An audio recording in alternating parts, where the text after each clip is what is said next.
I usually read from. I consult lots of other translations, King James, JPS, International Standard, Tree of Life, New King James, New American Standard. But the ESV is the one that I read pretty much on a daily basis. So if we start from the top of the chapter and think about those 4 questions. Which proverb speaks to you? Which one puzzles you, surprises you, or offends you? So does anybody have one of these proverbs that really stood out to them, was especially impactful or meaningful to your life, or resonated with you? Number 1, better to be poor and honest than to have any money, than to be dishonest and a fool. That kind of fits me. Yeah, down in verse 22, I think, said essentially the same thing, but from a different perspective. A poor man is better than a liar. I was kind of saying that tongue in cheek. Well, yeah. We see people that are not so honest and doing really well. At least it seems that they're doing really well materially. But I always have to wonder what their life is like inside their own head. I mean, are they really happy with all the stuff that they've gotten? I don't know. What are your thoughts on this verse, Kenneth? Well, first to think about politics. Well, politicians, the other side, whichever side you're on, the other side is the one that's always telling all the lies. Yeah, which really means both sides are telling lies, or all sides. Yeah, and I really would love to, vote for an honest man for any kind of office. But they would be running then. Yeah. Do they really want to be in office? And no. Would they have the notoriety in the position to be able to run for office if they were honest? I kind of doubt it. Well, I think that regardless of how you start off, it is the rare person that's not corrupted, and thus an honest person, I think, would look at this and say, why would I want to go there? And, I could make a difference, but if they understand what's really going on, they're putting their soul at risk. Mm-hmm. One thing I always know is when a person, in times of walking in integrity, you always have peace. There's always in your spirit and peace in relationships with others. But when you're walking with a crooked speech, you're always looking over your shoulder. You're always, feels like chaos is just, you're trying to stay ahead of the chaos, which is extremely stressful. And then things just fall apart. Yep. That's a good point. Yeah, and a lot of this has to do with relationships too, I think, especially with verse 22. But you have to think about, who would you rather be friends with? I mean, it's nice to have rich friends, but are they ever really going to be your friend? I mean, how can you have a really close relationship with someone that isn't honest?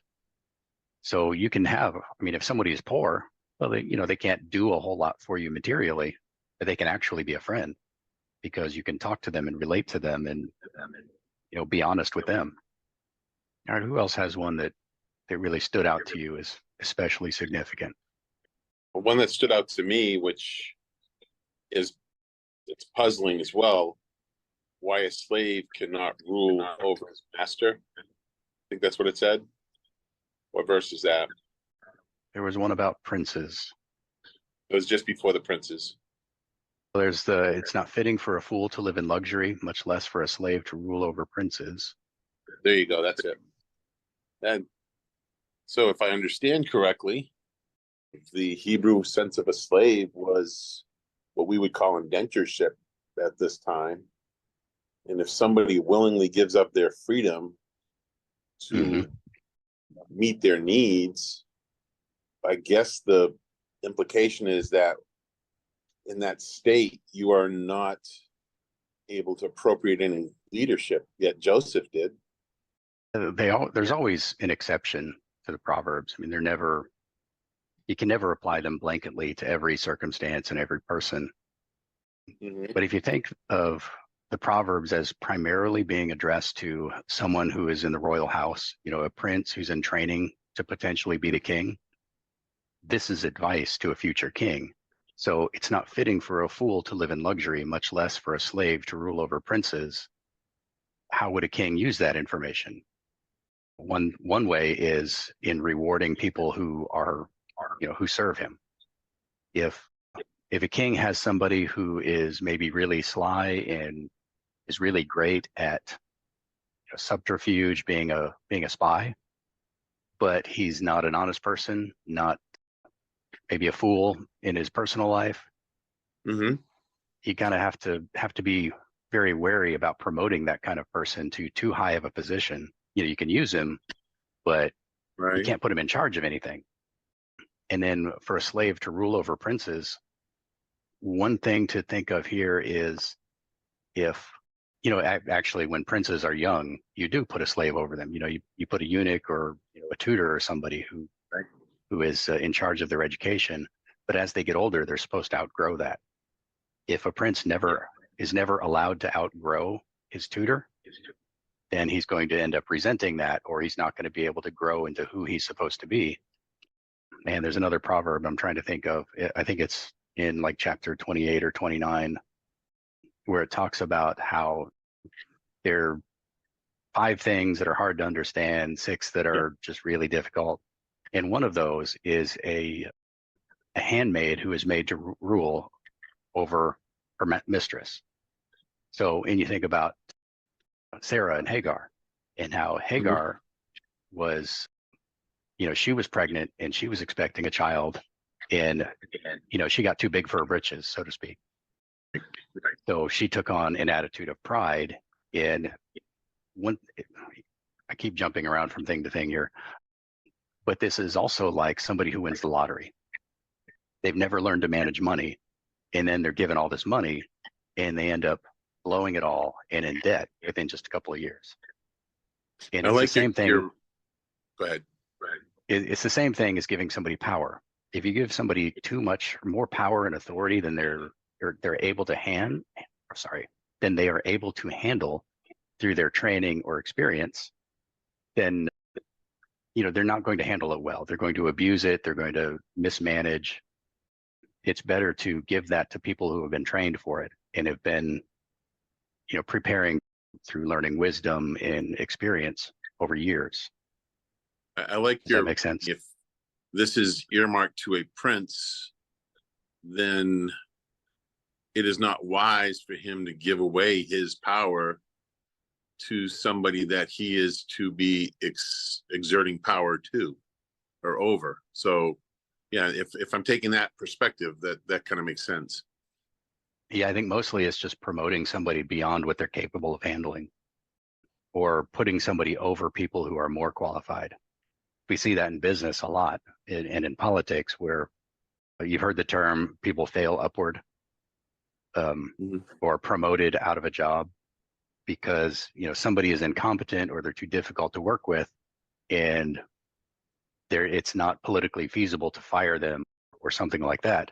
Frequently, they'll get transferred into a higher level job just to get rid of them. But that puts them into a position that gives them more opportunity to screw things up instead of less. So it may be politically, expedient to promote somebody instead of firing them, at least in the moment, but in the long term, it's going to cause more problems than it solves. But if you take the focus away from the slave, because I would think a slave is capable or could be capable of rulership, but if you put the focus upon the prince, that makes more sense to me, because the prince has a calling of a certain level that he's to meet or exceed, whereas the slave does not have that calling. Although he could realize that seems to be, I do like the way you couched it, that this is instruction to rulership at that time, but to us now, obviously. So yeah, good. The one that stood out to me, there are actually a couple of them. I'm going to go down to verse 22, which is related to the one that Kenneth brought up earlier. What is desired in a man is steadfast love, and a poor man is better than a liar. What is desired in a man is loyalty. Let me see what that verse for steadfast love is. Yeah, it's chesed. which is kind of what I thought it was. The King James translates it as kindness, ESV is steadfast love, TLV is loyalty. But really, that word chesed is it's very close to the idea of grace, that it's undeserved faithfulness, selfless love kind of thing, although none of those are exactly right. But this is the love that God has for his people, chesed. And it's the love that Abraham showed to Isaac. So what you desire in a man is chesed, steadfast love or grace. And one of the defining characteristics of grace is the ability or the willingness to overlook flaws. So what kind of person do you want to be friends with? Do you want to be friends with somebody who's always judging you, who's always pointing out your flaws? Or do you want to be friends with somebody who is willing to overlook them and be your friend regardless of your flaws? You want somebody who's going to tell you when you're screwing up, but not go on and on about it, and not always be rubbing your nose in every mistake that you make. And I think that, they say that one of our greatest fears is public speaking. But is the fear really about public speaking, or is it about being ridiculed and rejected? And if you have a friend that will accept you and overlook all your flaws, no matter how bad it gets, that's worth, I'd take one of those over 100 other friends. Because with that friend, you never have to worry about rejection for doing something stupid one day, because we're all going to do something stupid. Now, if you continually do stupid things and you abuse that friendship, you're going to lose it eventually anyways. But that's your own fault. It's not because the other person is too judgmental and too ready to attack you and toss you to the side because you were just human. And so there's a lot of security in having a friend like that. And it's not contrasted, but paired with a poor man is better than a liar, because again, it doesn't really matter if this friend is rich or poor. It's so much better that if he knows who you are, and he will still be your friend, not lie to you, not flatter you, but tell you the truth in love and then move on. I have a few friends like that, I think. So.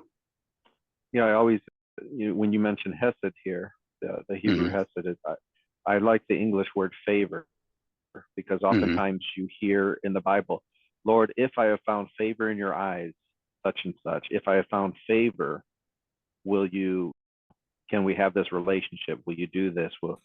Can we commune together, or save me or deliver me or whatnot? That's what comes to mind as I read 22. It's we desire to have favor in other people, from other people, I should say. But that means integrity, right? That means walking in rightness. That means that we have to have an integrity as we walk in order to expect favor from someone. Yeah, good. All right, well, let's move on to puzzles. We already talked about one of those. Proverbs are frequently kind of opaque. So what proverb in this chapter was difficult for you to understand, or you're not really sure why Solomon would say that? Maybe it's just my translation, but I guess when it says strike a scoffer in 25, and the naive may become clever, but rebuke one who has understanding and he will gain knowledge. I get the second part, but I think it's the wording that kind of confuses me about the first one. Maybe the word scoffer is not necessarily the right word, or maybe the word naive. What does it say? Mine says, I'm using the NASB, and it says, strike a scoffer and the naive may become clever, but rebuke one who has understanding and he will gain knowledge. All right, well, the word there, go ahead. Well, I was just thinking, I understand the second part, and I think I understand what they mean by the first part. It's just the choice of words was just kind of felt a little weird to me. It seems like what it's saying in that first section is somebody who really just kind of has no clue, just no clue at all. They might actually learn, but they won't actually have knowledge. They might, more like, I hate to say it this way, they might behave more like animals, just that response to conditioning. Yeah, I think that's pretty close, actually. You know, the scorner or the mocker and the naive, they're not necessarily always the same. But in this case, it's saying, you know, people respond differently to different kinds of correction. You know, Correct. if you've got a wise man, you can, give him a gentle reproof, give him some advice, and he's going to learn from that, and that's going to change how he behaves in the future. But scoffers, they don't really learn. I mean, they're scoffers in our modern internet vernacular, we might call these trolls. There are people out there who are trying to provoke contention. They're making fun of things they don't understand. They're not really interested in learning. They want to provoke a reaction. They want to make fun of things. So if you correct that person verbally, well, they already know they're wrong. They're just making fun of you just for the fun of it. So you can't just tell them something. You can't give them advice and expect them to take it and change. It takes a different kind of correction. And in this case, he's saying, strike a scoffer. I mean, It may not be appropriate to go around smacking people who are acting like trolls, even as much as I would really like to. But at least the equivalent of it might be the only thing you can do. Kind of going back to that proverb from a few chapters ago that says, don't, I don't remember the exact wording, but essentially don't respond to a fool, in his own manner, or you're going to become like him, but respond to a fool, according to his foolishness, or he'll be wise in his own eyes. And the idea is that you need to know how to respond to that person to have the desired effect, rather than addressing the actual thing that they're scoffing, like saying, hey, you're wrong because of this. Well, they don't care. You have to find some other way to get to them.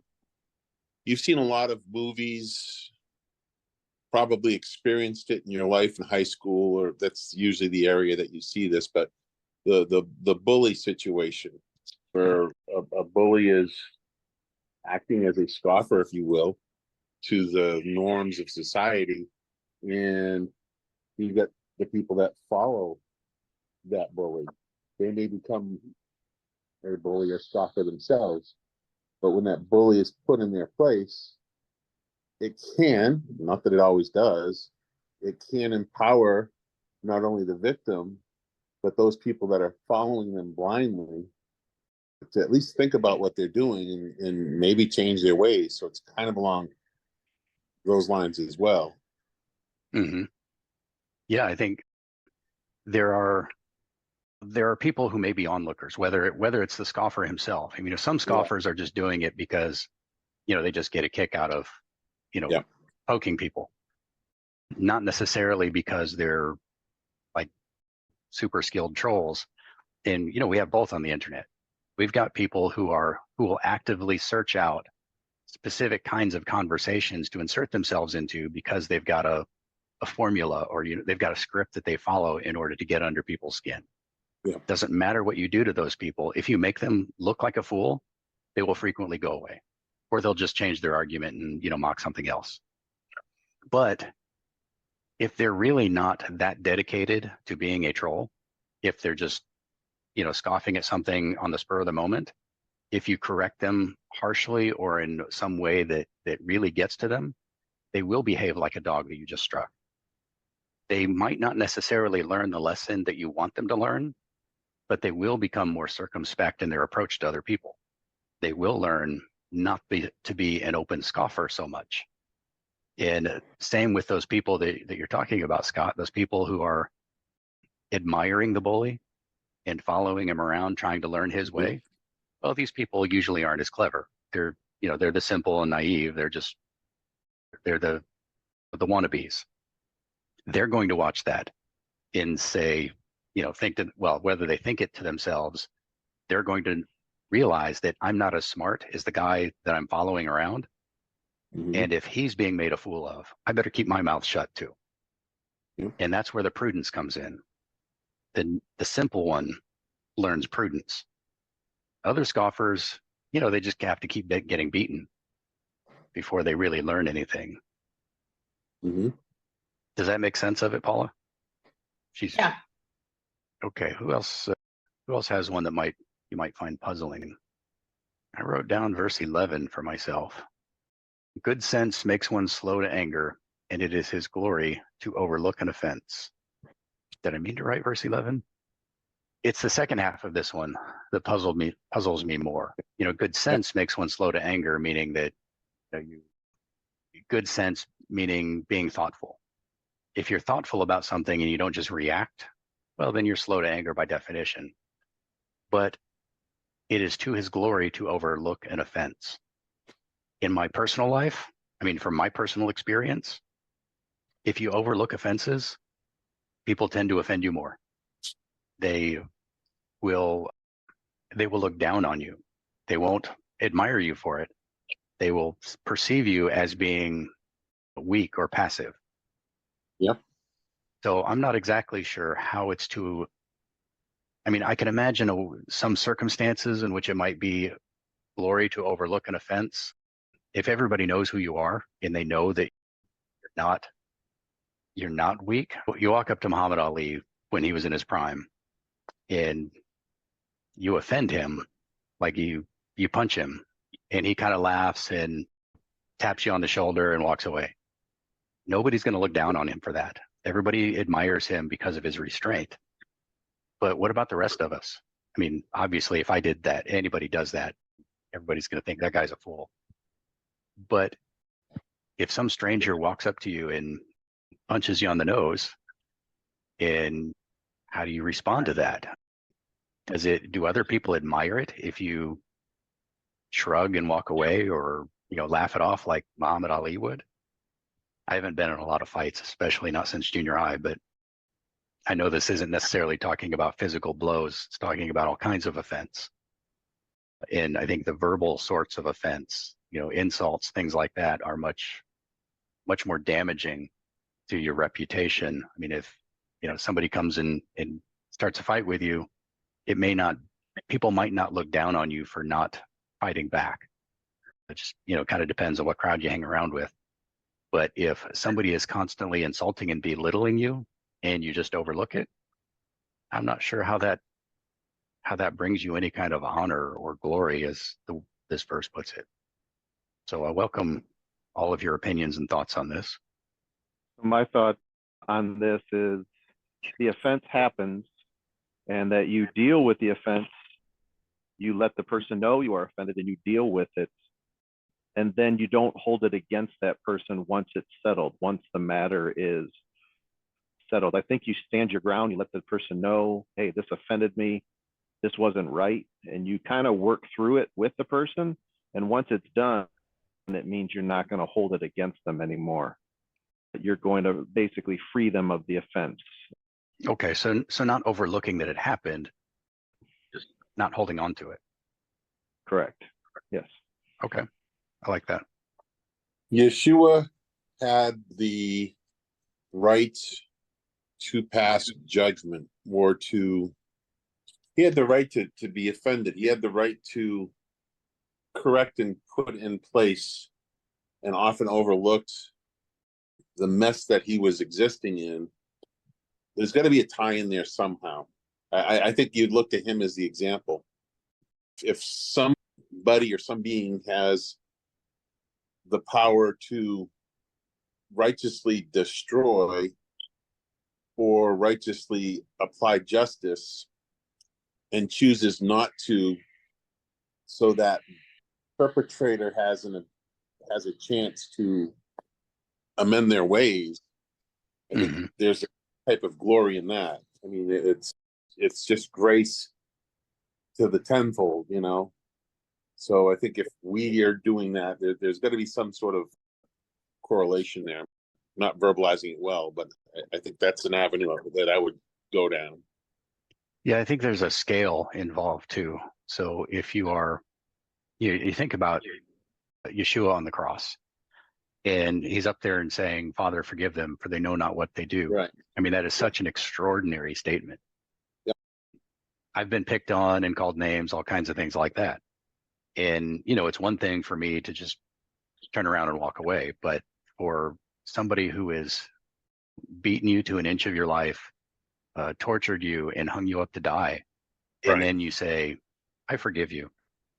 I mean, everybody's got to say wow at something like that. Hmm. Yeah, even if he didn't have the power to destroy them all in an instant. Yep. All right. So anybody else have a proverb that puzzles you? Or any thoughts on the ones that we've already talked about? Well, what about surprises you? Sometimes that's the same as puzzle, but not necessarily. In verse 15, slothfulness casts into deep sleep. Actually, I probably could have put this one in puzzled. And an idle person will suffer hunger. It took me a while to figure out what slothfulness casts into a deep sleep means. Lazy people sleep soundly. Wow, that is a very different idea. You said 15, didn't you? Yeah. Yeah. Lazy people sleep soundly, but idleness leaves them hungry. I've got another one. That's what this one says. Laziness makes people fall asleep, and an idle person will go hungry. Yes. The King James says, slothfulness casteth into a deep sleep. In what translation are you reading, Kenneth? The first one I read was a NLT. Mm-hmm. I don't know what that is. And the second one is the Complete Jewish Bible. Yeah, that's a very, I mean, the words are similar. You know, they're kind of synonyms, but it sounds like lethargy and deep sleep are different kinds of things. But, you know, the thing that really surprised me about this one is the word here for deep sleep or lethargy or whatever it's translated as in various translations is tardema, if I'm pronouncing that correctly. And it's also used in Genesis 2:21. So the Lord God caused a deep sleep to fall upon the man, and while he slept, took one of his ribs and closed up its place with flesh. So in this instance, I mean, we know that this deep sleep is not, it's not taking a nap. This is somebody is out cold and not going to wake up until somebody, you know, wakes him up. Essentially, he's under anesthesia, literally. And I was trying to think, you know, how does slothfulness put somebody in that kind of state? And one of the things that idea of that deep sleep, I mean, if you think the sloth or the sluggard or the lazy man, he's not in a coma. He is alive and he's awake, but it's like he's in a deep sleep. The other people that are like this are the dead. And there's a place in the Psalm, I can't remember which Psalm it is, but where David is saying, you know, the dead don't understand what's happening. They're in reading through the scriptures in the various places where it talks about the state of the dead in the grave in Sheol, they are in a state of semi-awareness. Like they can be called up like Samuel. So they can be woken up. But, you know, Samuel is like, let me go back to sleep. And the scripture talks about the dead as being asleep. But there's also the story of Lazarus and the rich man in the grave in their communicating. And, you know, it's a story. It's not necessarily a literal story. But it seems like the dead are in this in-between state. They're aware but not aware at the same time. And so what if this is saying like the lazy person is in that same state? He's essentially the walking dead. And that's because he is awake, but he's not really aware of the consequences of his inaction. It's like that, like the laziness hypnotizes him and makes him blind to his own needs. We work because we have to live and eat and find shelter. And the lazy person doesn't do the things that he needs to do to survive. And mostly it's because he craves comfort. But the laziness is what denies him comfort. But he just can't see it because his mind just won't go there. So it's like he's sleepwalking through life. Anyways, that's the train that my thoughts went down when I was trying to think through what it means for a lazy person to be in deep sleep. And the second half of the verse goes along with that because it says an idle person will suffer hunger, and he suffers hunger because he failed to realize that his idleness was creating the hunger. Or maybe he does realize it on some level. You know, I've talked to lazy people who said, you know, I know what I have to do. I know that this is going to end badly. I just can't bring myself to do it. I've been there myself many times. And it's really like sleepwalking at some level. Okay, well, what Proverbs puzzled you or made you think pretty hard about what they might mean? For me, it would be number 8, at least the first half one. Mm-hmm. Whoever gets sense loves his own soul. He Could who you repeat that? that's number 8. Whoever gets sense loves his own soul. He who keeps understanding will discover good. I get that he who keeps understanding will discover good, but I'm kind of puzzled by whoever gets sense loves his own soul. That's kind of puzzling to me. Okay, What let's is take the a look word at what the words sense? are. S-E-N. I can't, it's not coming through to me. Sense, whoever gets what? Good Says sense. whoever gets sense loves his own soul. Yeah, the King James translates that as wisdom, It does. but the Okay. word is leb, which really means heart. And if you think about the Hebrew perspective of the heart, is that that's the seat of your consciousness. All your thought processes are in your heart. So some translations will say mind, where the Hebrew actually says heart, but the heart is really where you do all your thinking. So I think good sense is probably, a better translation than wisdom. Whoever, well, it says get, it just says sense, not good sense. Whoever gets sense loves his own soul. Yeah, so what does So, that mean? understanding, maybe? Yeah, I like wisdom now that I see the lave in Hebrew, and Mhm. so totally makes sense because it was where we think of it as emotions, but your heart is emotions, but the Hebrew mindset is wisdom, more knowledge and stuff like that. Mhm. But then he loves his own soul. Is he really sure of himself then, confident in himself, or does he rest in himself? Like he's got good self-confidence, I think. Could be. I mean, the word soul here is nephesh, Yeah. which can mean your being. I mean, it doesn't mean spirit. It means your whole being. Right. Like, Your whole being. That's the way I take it too. Yeah. but it's sometimes also used in the sense of your flesh, or also your personal drive, like somebody who is really motivated. That word can be used in that sense too.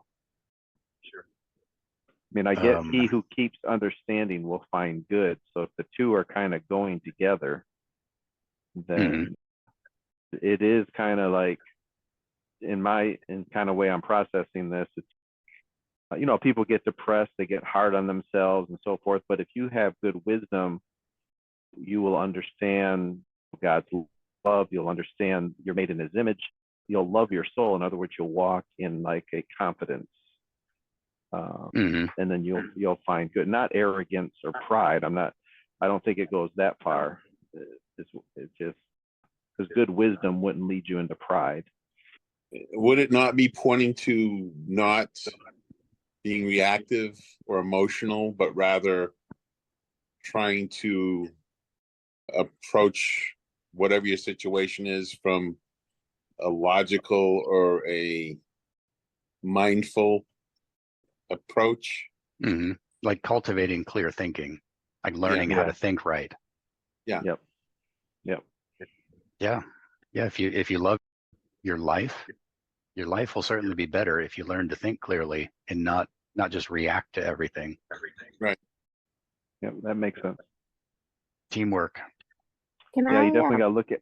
I'm looking at the new King James version, and mine cross references with chapter 16, verse 20, and that says, "He who heeds the word wisely will find good, and whoever trusts in the Lord, happy is he."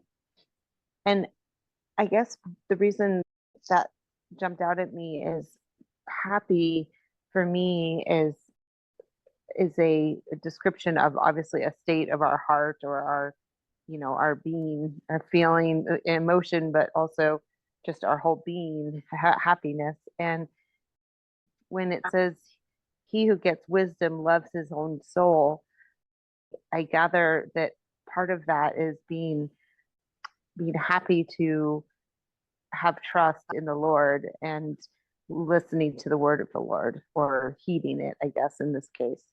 I don't know if that adds anything. It brings a different description of loving your own soul, as being happy in the Lord. Hmm. Yeah, that is interesting. It kind of, if you think of, I was reading it as whoever gets sense, he does it because he loves his own soul. But it's also possible that he loves his own soul because he's getting sense and wisdom, knowledge. Like he's loving his life. He's happier because of it. That's That kind of makes how sense too. I read it, I guess, was kind of the reverse, was because maybe of how I'm feeling in my own life right now is just I'm feeling happier because I'm getting wisdom from reading the word.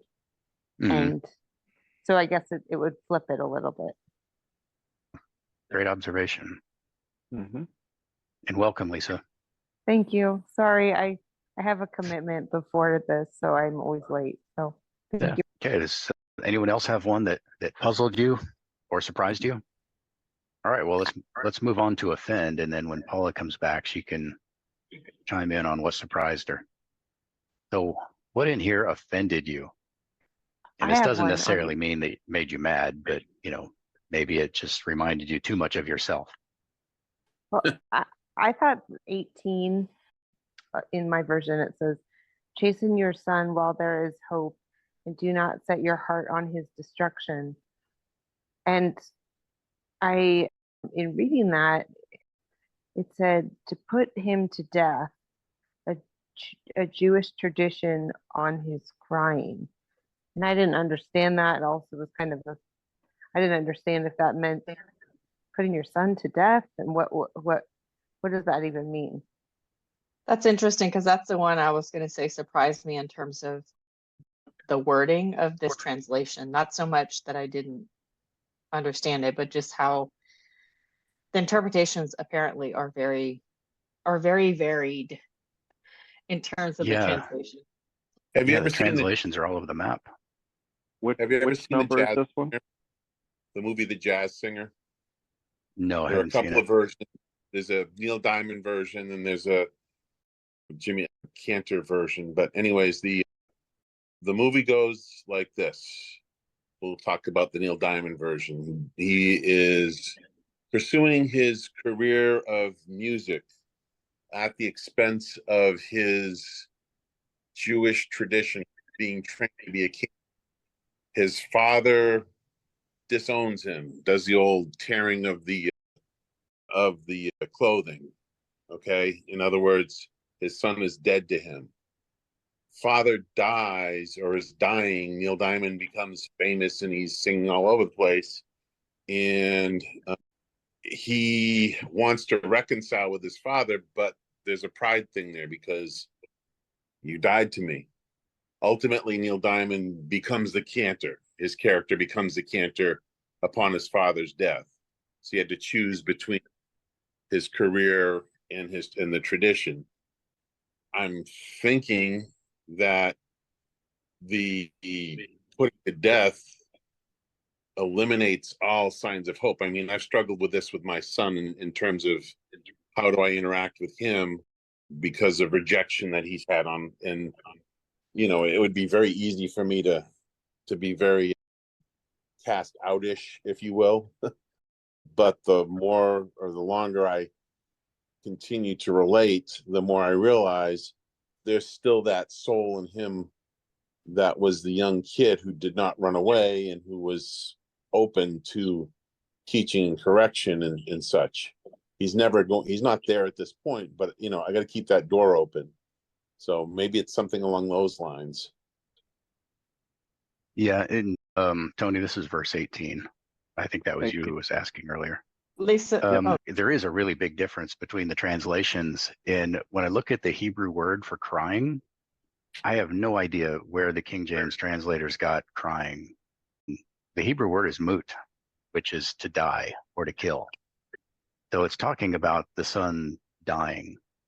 And I think that Scott's understanding there, at least that's how I understand it too. And I think the ESV has a much better translation in this case. Do not set your heart on putting him to death. But I think that even that isn't quite right, because Right. I don't think it's saying that don't make it your goal to kill him. It's saying don't give up hope in Yeah. his coming around. Like don't determine in your heart that he's already dead, Mm-hmm. because there's always hope. As long as he's still alive, there's hope that he's going to come around. Mm-hmm.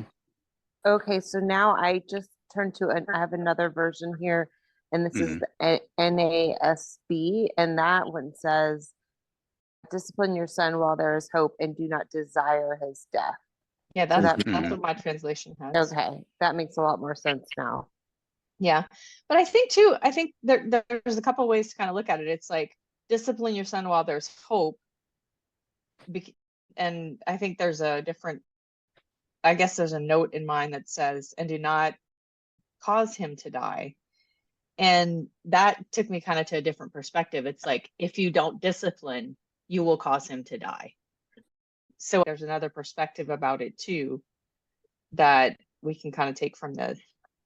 Discipline him while you can, while there is hope to be able to discipline him and get him on the right path, because otherwise you might cause him to die. And I don't mean like, if your kids go astray, that like it's your fault.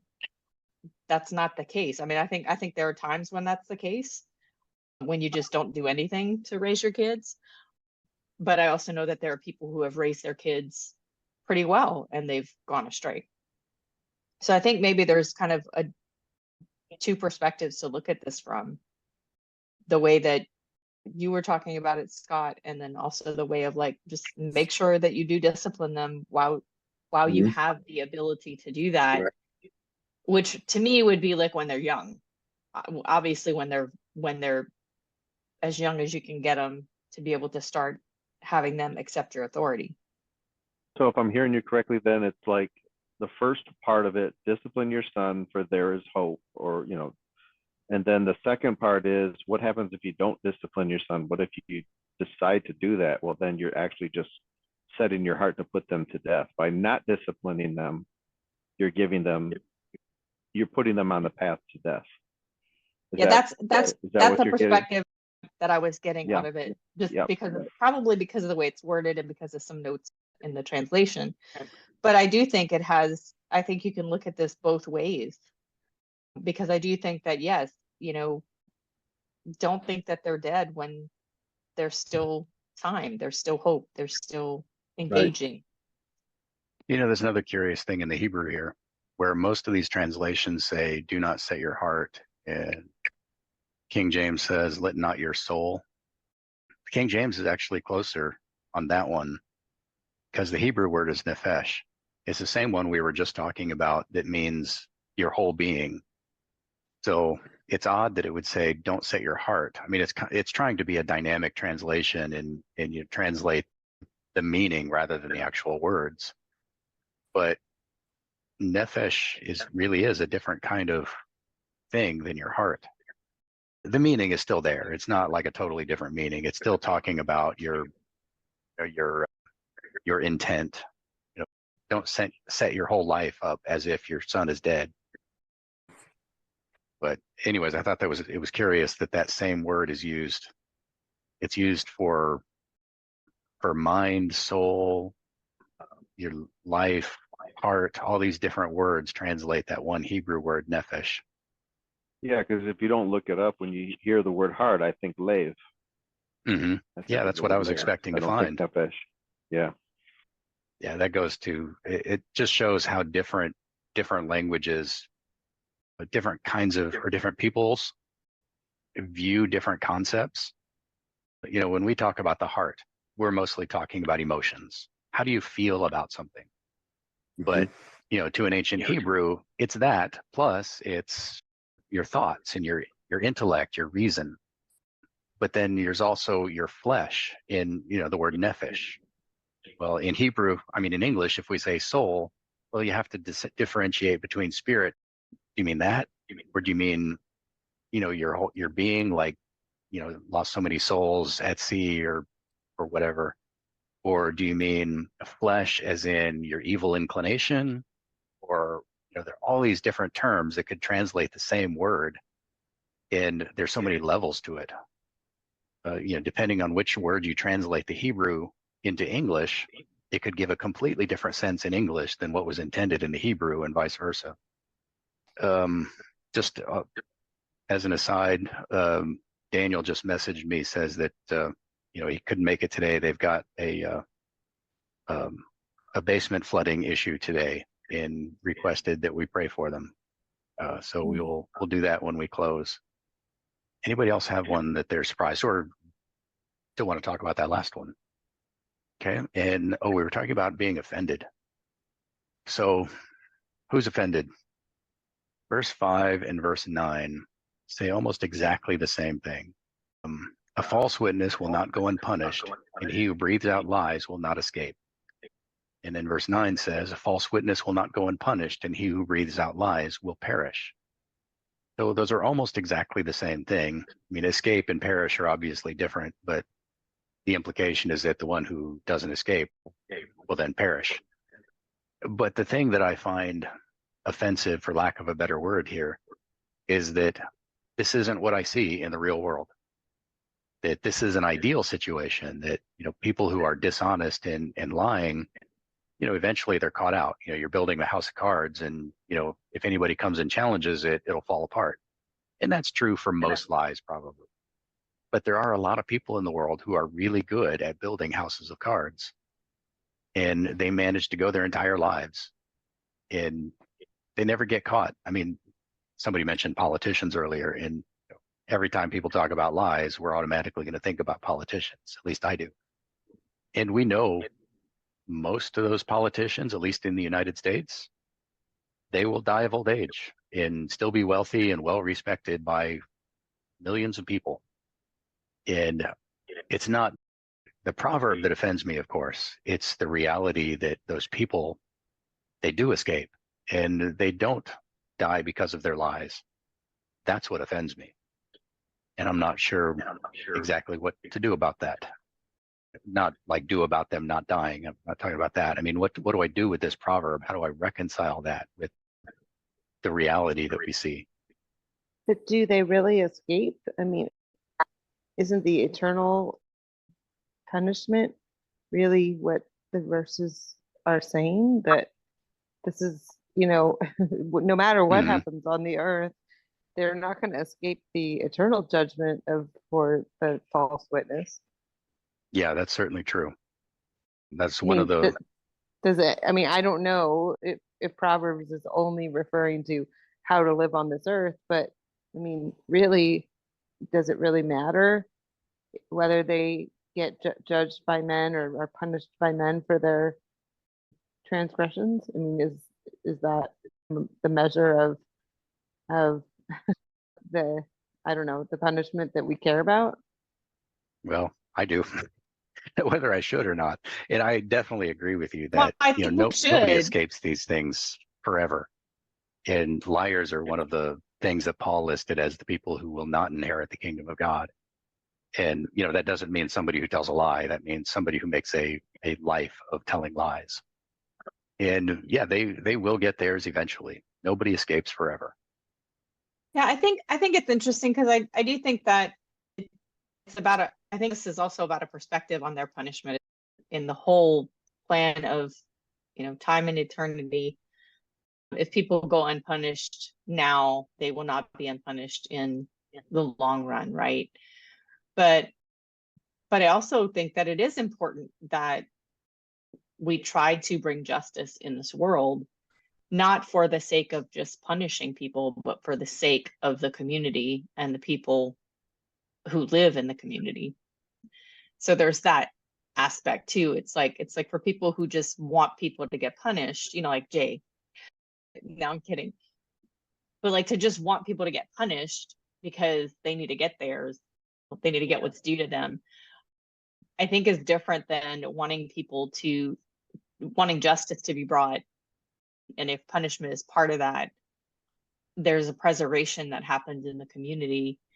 And so I think we should desire that, but I agree. It's not always going to happen. Nobody's going to go unpunished, no matter what. It's a hard concept when you start to project everything to the afterlife. In my mind, life is not fair. That's a hard lesson to learn for me. I want it to be fair. And, as it plays out, you just got to realize these are the dynamics. And what are you going to choose? Righteousness, or you're going to choose something that's expedient?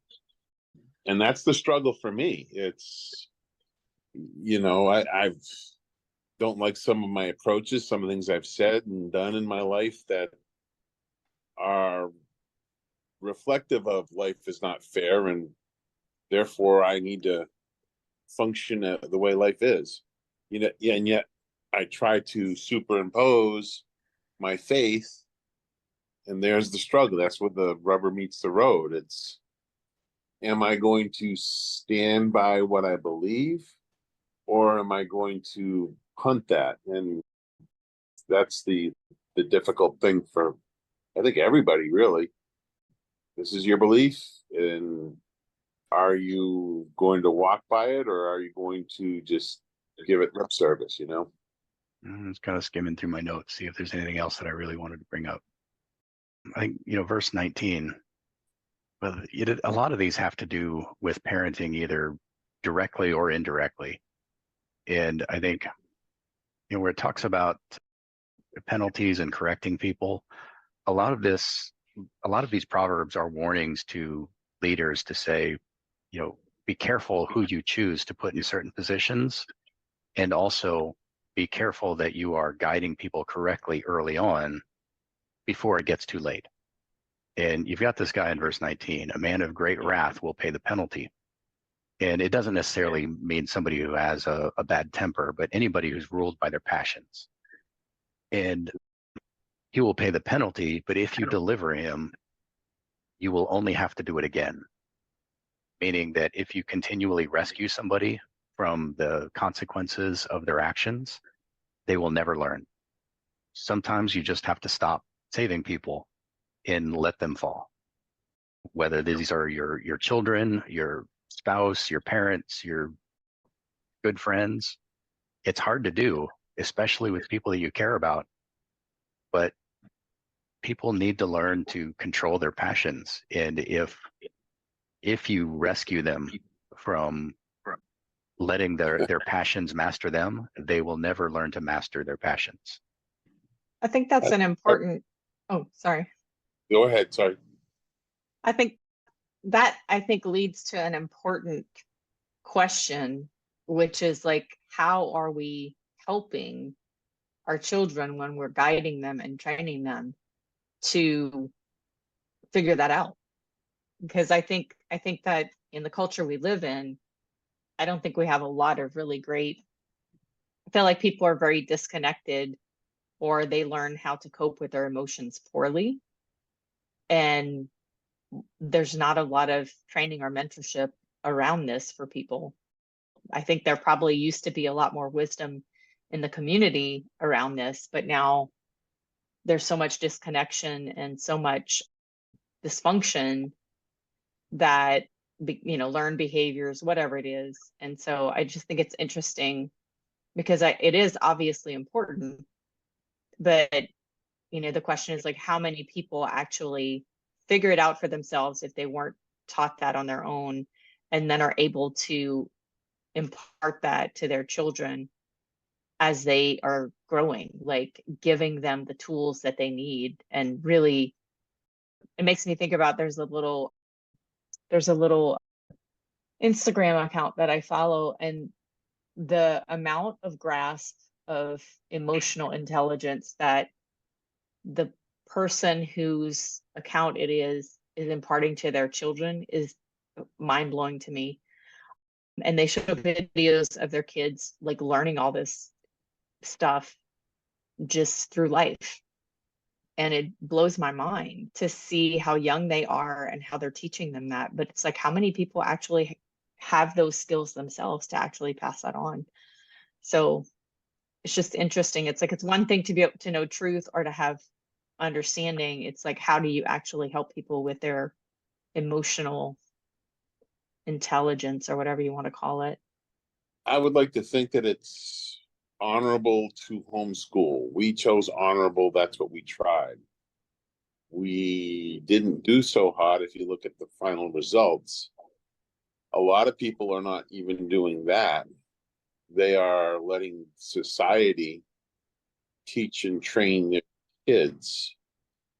And therein lies the problem, because the people that are ruling society or influencing society, whatever you want to say, have basically taken the reins of morality.